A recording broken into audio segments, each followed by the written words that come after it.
Hi, I'm Justin Leopold, an alum of the Johns Hopkins Master's Program in Global Security Studies, supporting the Center of Development and Strategy as an environmental security analyst.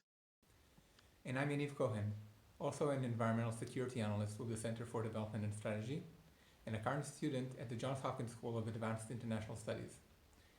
In this video, we're going to present to you about the links between climate change and food production. As we're seeing more and more each year, climate change is having a major impact on the planet and is projected to continue. One of the major drivers of climate change are CO2 emissions. While some countries, like the United States and China, are responsible for larger amounts, CO2 reduction is everyone's responsibility and requires an international response. There has been some progress internationally, most recently the 2016 Paris Agreement, which aims for the entire world to work together to strengthen global response to threats of climate change, keep global temperature rise below 2 degrees Celsius, and pursue efforts to limit the temperature increase to 1.5 degrees Celsius. 187 countries have ratified the agreement, which is great progress, but while international cooperation is important, individual actions like changing your diet can also help lower emissions.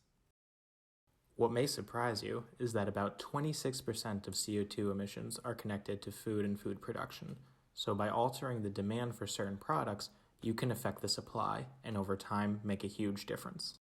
In fact, according to a recent study, replacing some of the most greenhouse gas intensive food products can cut greenhouse gas emissions by half, from 26% to 13%. But which food products are more greenhouse gas intensive and by how much? As this graph shows, we can compare different products' greenhouse gas emissions per calories, per grams of protein, or per unit of total weight. Beef and cheese are some of the most greenhouse gas intensive food products, while peas and nuts are some of the least.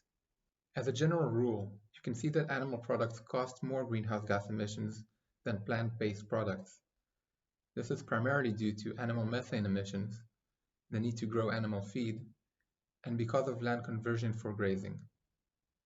This information is based on a recent study by Joseph Poor and Thomas Nemesek called Reducing Food's Environmental Impact Through Producers and Consumers. It's available online.